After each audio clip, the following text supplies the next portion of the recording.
I'm Katie Couric. Tonight, deadly storms sweep across the nation. A rare supercell tornado hits an Alabama high school. More than a dozen people are reportedly killed in the area, and this dangerous storm system is still on the move. Also tonight, the general in charge of Walter Reed is fired over shoddy conditions at the hospital that treats America's wounded war heroes. The wild week on Wall Street, from a sharp dive to a modest rally. We'll tell you how the markets did today. And protecting the homeland with clown shows and mushroom festivals. You'll cringe when we show you where your Homeland Security tax dollars are going. This is the CBS Evening News with Katie Couric. Hello, everyone. A powerful storm system blasted across the eastern half of the nation today, and the results are deadly. Tornadoes killed one person in Missouri and at least 13 in Alabama. 5 of them when a twister tore through a mobile home park in Miller's Ferry, and 8 died when another tornado struck about 120 miles away, hitting a school. Mark Strassman begins our coverage. In Alabama's southeast corner, disaster. State officials say at least 8 people were killed at this high school when a tornado ripped into the city of Enterprise. The lights flickered off, and then they told all of us to just get down, and then next thing I know, debris flying everywhere. The school's walls toppled, its roof flew off, and other students cowering inside were hurt. Forecasters blamed a severe thunderstorm known as a sustained supercell, violent weather that can track for hundreds of miles. It was part of a giant storm that stretched from Lake Michigan to the Florida Panhandle, and much of America worried their community could be next. What is happening in this case, it's affecting a large amount of real estate, and all the ingredients necessary to produce a widespread severe weather outbreak are in place. Earlier, that same weather system dropped a killer tornado on southern Missouri. So much debris, rescue crews needed an hour to reach one mobile home. Inside, a 7-year-old girl was dead, her parents and 2 brothers hurt. And around Kansas City, golf ball-sized hail sent people scurrying for cover. We saw pea-sized hail, and the winds picked up probably greater than 40 or 50 miles an hour, and then we heeded the warning and hit the storm shelter. But in Enterprise, Alabama, there was no shelter for victims in the tornado's path. Along with the deaths here, more than 40 people were hospitalized by violent weather that scarred this community. Alabama officials say another 5 people were killed when a separate tornado touched down west of Montgomery. And it's not over yet. More thunderstorms, more tornadoes, both possible through daybreak tomorrow. And for people living from northern Florida to Virginia, they're advised to keep track of this severe weather. Mark Strassman, thank you so much, Mark. CBS News weather analyst Brian Norcross is in our Washington bureau tonight. Brian, is this unusual for this time of year? Very unusual for this early. This is more like a spring pattern. We expect to see supercell tornadoes, supercell thunderstorms with tornadoes developing more likely in April and May. And what exactly is a supercell? Supercell is the granddaddy of tornadoes. They last a long time as they move over the earth, and they take several ingredients to form, and they just happen to come together just right. First of all, you have very strong winds in the upper levels of the atmosphere that rotate as you go up. So as the warm air feeds in on one side and it starts to rise, it starts spinning, and it makes this very massive spinning area that sometimes drops tornadoes. But it takes just those right ingredients to come together, Katie. And Brian, I understand people have been asking you this all day. Does this have anything to do with global warming? No, I don't think so. This is just part of this extreme situation we've had this winter. Very warm, very cold, and so the extreme weather continues. And it turns out the United States is just about the only spot in the world that has a lot of these kinds of supercells, just not normally this time of year. Brian Norcross. As always, Brian, thanks so much. The other half of this massive storm system is dumping snow in the upper Midwest. There were blizzard conditions today throughout Iowa, where the governor declared every county a disaster area.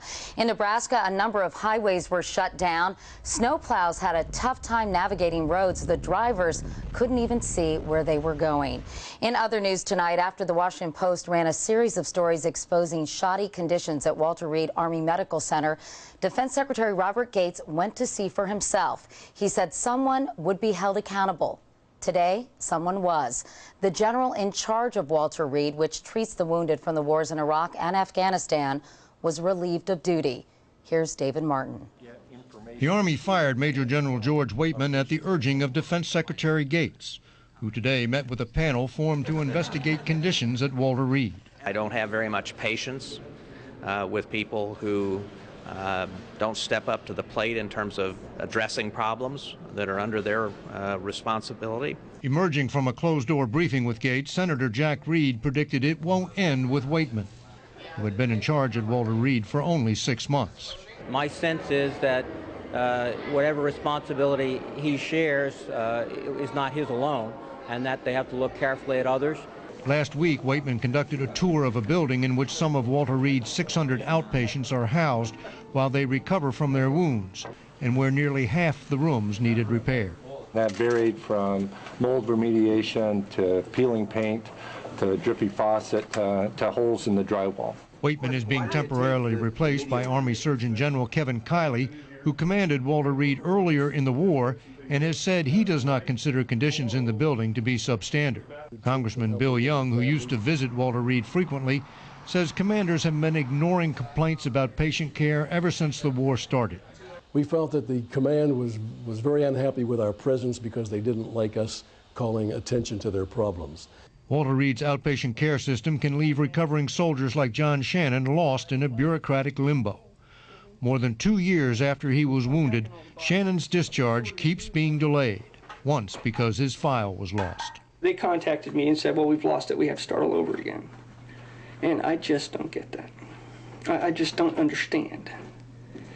And it makes me very angry, aggravated. Walter Reed is only one of several hospitals where wounded soldiers are treated, and this panel set up by Secretary Gates has the authority to investigate them all. Katie? David Martin at the Pentagon tonight. Time now to check on what your money was doing while you were at work today. Stocks resumed their slide after a one-day break. The Dow lost 34 points today, the NASDAQ about 12, but it could have been worse. Anthony Mason is on Wall Street again tonight, and Anthony, for a while at least, it was a whole lot worse. It was another whipsaw day here on Wall Street, Katie. The Dow ended the day with a modest loss, but that doesn't begin to tell the story of what was a wild ride. At the opening bell, the Dow went into a panicked plunge. In just 4 minutes, it plummeted more than 200 points. Sergio, just trade another 50,000 here. But stocks steadied, helped by a strong manufacturing report, and then rallied back. At Cowen & Company, Chief Trader Todd Leone says, Michael, there's a lot of uncertainty in the air. I'm sending it right now. It's kind of confusing as to what's going on, and everybody's always looking for a reason as to why the market's moving down. But, I think it's just a correction. No. CEO that's there offering 10,000. Wall Street's loss of confidence has left the markets especially vulnerable. In this atmosphere, even a wild rumor can send stock prices swinging. Is it going to be like this for a while? I suspect so. Veteran trader Arthur Cashin says this is heart attack time. You need 3, 4, hopefully 5 days of relative quiet. And then you can say, okay, whatever that heart attack was, I'm starting to feel better now. One footnote, the House Financial Services Committee has begun investigating those technological glitches that slowed trading earlier in the week. The stock exchange says it is cooperating. Katie? Okay, Anthony, thank you. To the presidential race now, John McCain is in. As first reported here last night, the senator made it official during the taping of Late Night with David Letterman. I am announcing that I will be a candidate for President of the United States. Oh, wow. With that announcement, the GOP field has grown to 10. It includes former New York Mayor Rudy Giuliani and the former governor of Massachusetts, Mitt Romney. Giuliani, the front runner at the moment. We want to go now to Bob Schieffer, our chief Washington correspondent. Bob, McCain did not expect to be trailing anyone at this point in his second run at the Republican nomination. What happened? Well, he surely didn't, and now Giuliani has a big lead in the polls, at least. I think it is because John McCain is a senator. He has a record. Anything he does, he gets a lot of publicity. Like last night on Letterman, he said that a lot of lives were being wasted in Iraq. The blocs and the Democrats attacked him. Today he had to apologize and say what he meant to say was a lot of lives were being sacrificed. On the other hand, Giuliani so far is sort of running under the radar. He's campaigning a lot, but he's not holding many news conferences. He's not being on national television very much, so he is not being cut on for being pro-gay rights and pro-abortion, things that a lot of Republicans don't like. Eventually, he's going to have to answer those questions, but right now, he's managed to keep the focus on being a smart and decisive leader on 9/11. That cannot last once he has to start asking these and answering these questions. But for now, it's working, and John McCain, Katie, is the one that's being hurt by it. And Bob, you talk about this campaign starting earlier than ever. How do you think that will change the dynamics of the race? Well, I think what could happen, Katie, is if the frontrunners in both parties keep cutting on each other and cutting each other down, I think by this summer you may begin to see an opening for other candidates to come into the race. People like Newt Gingrich on the Republican side, maybe even Al Gore on the Democratic side. But the thing to remember, Katie, we are at the very beginning of this race. Bob Schieffer in Washington. Bob, thank you. We've got much more CBS News ahead. Coming up next, the American spirit. He turned a rundown neighborhood in Washington, D.C. into an urban success story and helped residents there invest in the American dream. And later, we'll catch up with a remarkable lady this broadcast discovered 30 years ago. She's 90 now and still, that's right, it is a fiddle. CBS News in Focus. The man you're about to meet didn't wait for the government to rebuild a rundown neighborhood. He did it himself, and the results are spectacular. In tonight's The American Spirit, Mr. Smith goes to Southeast Washington, and Wyatt Andrews went with him. It's an area of Washington called Southeast, one of the poorest inner city areas in America, and perhaps the last place you'd expect this. A 160-acre neighborhood of renovated apartments and gleaming townhomes built by developer Chris Smith. We have 210 homeowners here who now have created collectively about $40 million in wealth. Smith's rebuilding began here in an apartment complex where no one would rent on the first floor for fear of gunfire. He turned this into this when he realized that his renters, most of them working-class African Americans, could be owners. We knew that we had many residents who had the income, the buying power to buy a home, so to help that, we started the Home Buyers Club. What was this Home Buyers Club? Well, for me, the Home Buyers Club was an introduction into credit and buying a home. It was a crash course on credit and mortgages, and it drew people like Jacques Patterson. He took those people basically and said, you know, I know that you're hard workers, and basically all you need is the education to know how to buy a home. These were solid individuals who went to work in the morning, came home in the evening. Unfortunately, when they got home, they literally got in their apartment, locked the door, and didn't come out till the next morning. Smith thought the area needed more safety and more services, so he renovated 6 public schools. He redid the public library. He built this splash park, and now he's developing the first supermarket here in 30 years. Are you the city government? Some people have said that. It's a lot more than just building apartments or building homes. It's a lot about rebuilding people's lives.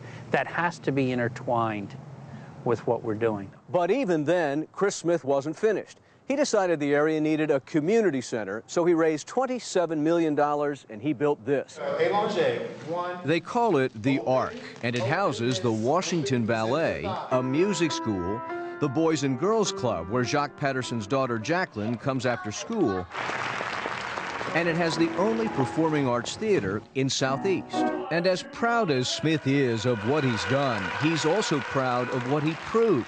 Even as he rebuilt this neighborhood, he made money. Our investment here has proven itself to be very worthwhile. Do you think what you're doing now here can happen in other inner city areas? Not only can it work, it's what's needed. What's needed, he says, is this formula. Believe in people, invest in their surroundings, and you can reclaim the places most cities have written off. Wyatt Andrews, CBS News, Southeast Washington. Congratulations, Mr. Smith. And coming up next, send in the clowns. You paid for them with tax money that was supposed to go toward Homeland Security. The government spends billions of our tax dollars every year to keep the country safe. That, of course, means putting on puppet shows and lawnmower races. If that doesn't make sense to you, it also didn't make sense to the congressman who discovered that is where some of our Homeland Security money is actually going. From Washington tonight, here's our chief investigative correspondent, Armin Katayan. The things that we're releasing today run the gambit from tragic to funny to somewhere in between. Democratic Congressman Anthony Weiner of New York and Republican Jeff Flake of Arizona revealed a list of federal Homeland Security projects that put the boon in boondoggle, a series of taxpayer-supported programs that play like a punchline. $7,000 for bulletproof vests for police and fire department dogs in Ohio. $8,000 for clown and puppet shows performed by fire safety officials in Wisconsin. $33,000 for customized trailers to be used at a mushroom festival and lawnmower drag races in Texas. $200,000 for, count 'em, 70 security cameras to protect a remote Alaska fishing village. Cameras the town admits on its website mostly no one watches. If we reach a point where a fishing village in Alaska is the target of al-Qaeda, we are all in very deep trouble. In recent months, CBS News has reported on dubious Department of Homeland Security spending in states like Montana and Arizona. This is about a $70,000 piece of equipment, giving rise to those who question a formula set by Congress that requires every state, regardless of risk, get a slice of the Homeland Security pie. Very quickly, it became almost an entitlement. And the 9/11 Commission warned about this. They said this is in danger of becoming pork barrel funding. Today, Weiner and Flake proposed breaking the barrel open with a public database that would hold states accountable for how they spend every DHS dollar. This is an effort to make sure that money goes to where it is actually needed, rather than be spread across the country by either formula or favor. Today's critique comes as Homeland Security is reviewing applications on how it will allocate nearly $2 billion to cities and states this year, Katie. And Armin, bulletproof vests for dogs, puppet shows, lawnmower races. Can anything be done to stop this? Well, unfortunately for the U.S. taxpayers, this pork has long since left the yard. All right, Armin Katayan in Washington. Armin, thank you. Meanwhile, the nation has lost one of the most influential scholars of the 20th century. Presidential historian Arthur Schlesinger Jr. died last night of heart failure. The New Deal Democrat and unapologetic liberal was among President Kennedy's best and brightest and helped shape the political debate for 2 generations. He wrote more than 20 books and won 2 Pulitzer Prizes. Arthur Schlesinger Jr. was 89. When we come back, music made the old-fashioned way.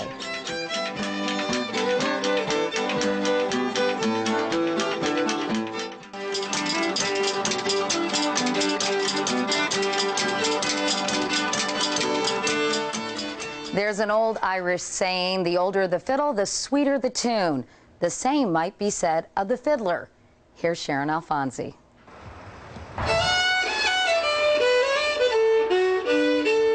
Deep in the Ozarks, you'll find a rare 90-year-old Violet. Actually, you'll hear Violet Hensley before you see her. If her hands seem to resemble the fiddle she plays, it's because one made the other. See how it's worn out? It's made many fiddles. Violet makes fiddles by hand, bending, carving, and testing them out in her kitchen.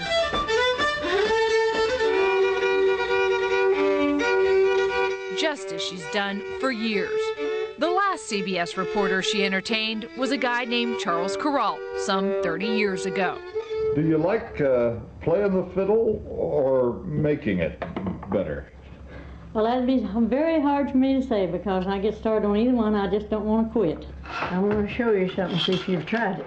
She hasn't quit or even slowed down. So you think you've made 73 fiddles? 73. You're a one-woman factory, huh?